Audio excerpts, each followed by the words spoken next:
Assalamu alaikum wa rahmatullahi ta'ala wa barakatuh mes frères et sœurs. J'espère que vous allez bien ainsi que vos proches. Nous nous retrouvons pour les signes de la fin des temps dans la tradition islamique avec le chapitre concernant la bête. El-Naqash tient d'Ibn Abbas radiallahu anhu que la bête ne serait autre que le serpent dominant le mur de la Kaaba, que le corbeau aurait ravi pendant que les Qurayshites étaient en train de la reconstruire. On rapporte également qu'elle est velue ou encore bigarrée de noir et de blanc, avec de nombreuses pattes, d'une hauteur de 60 coudées, et qu'elle n'est autre que l'espionne dont il est question dans le long hadith de Fatima bint Qais, précédemment cité, rapporté par Qurtubi. Abu Hurayra radiallahu anhu rapporte ces paroles de l'envoyé d'Allah sallallahu alayhi wa sallam. La bête apparaîtra munie du sceau de Salomon, fils de David, et du bâton de Moussa, fils de Imran alayhi salam. Elle fera resplendir le visage des croyants en les touchant du bâton de Moïse et marquera du sceau de Soleiman alayhi salam le nez des mécréants, au point que les gens se réuniront à une même table et qu'ils se diront les uns aux autres « Ô toi le croyant » ou bien « Ô toi le mécréant » rapporté par Ibn Majah.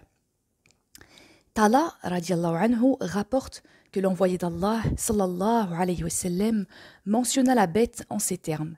Elle apparaîtra 3 fois sur terre, la première aux confins du désert, et on n'en entendra même pas parler à la Mecque. Puis elle se dissimulera pendant une longue période.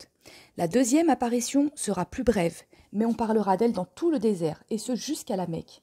Enfin, un jour, pendant que les hommes seront réunis dans la plus sacrée et la plus noble des mosquées, au regard d'Allah, l'enceinte sacrée de la Mecque, la bête réapparaîtra, rugissante, entre l'angle de la pierre noire et la station d'Abraham, alayhi salam, sans leur laisser le temps de réagir.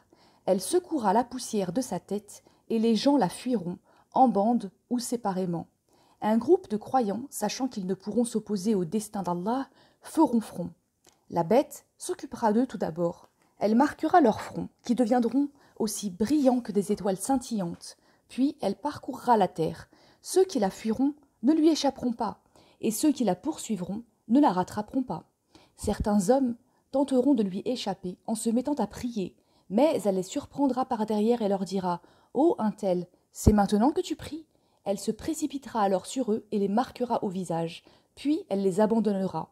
Croyants et incroyants seront associés dans leurs biens, ils vivront ensemble dans les villes, mais on distinguera le croyant du mécréant, au point que le croyant dira « Ô mécréant, donne-moi mon dû » et que le mécréant dira de son côté « Ô croyant, donne-moi mon dû » rapporté par Abu Daoud.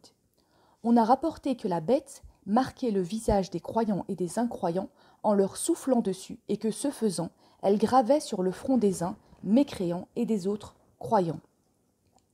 Suivant Al-Mayanshi, qui fait remonter ces paroles transmises par Abu Hurayra radiallahu anhum au prophète sallallahu alayhi wa sallam, la bête de la terre partira de Jiyad, nom d'une tribu arabe.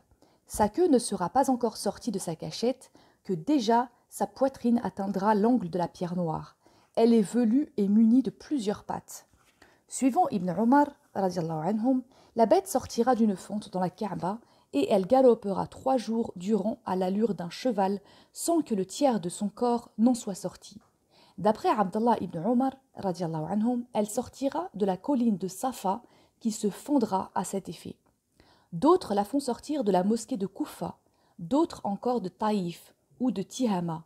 Selon certains commentateurs, sa tête atteint le ciel et ses pattes touchent la terre. Ibn al-Zubayr, radiallahu anhu, affirme que c'est un animal composite pourvu d'une tête de taureau, d'yeux de porc, d'une queue d'éléphant, de cornes d'élan, d'un cou d'autruche, d'une poitrine de lion. Sa robe a la couleur de celle du léopard, elle a des flancs de chat, une queue de bélier et des pattes de chameau. La distance qui sépare chaque articulation est de 12 coudées, rapporté par Talabi et Mawardi. Wassalamu alaikum wa rahmatullahi ta'ala wa barakatuh.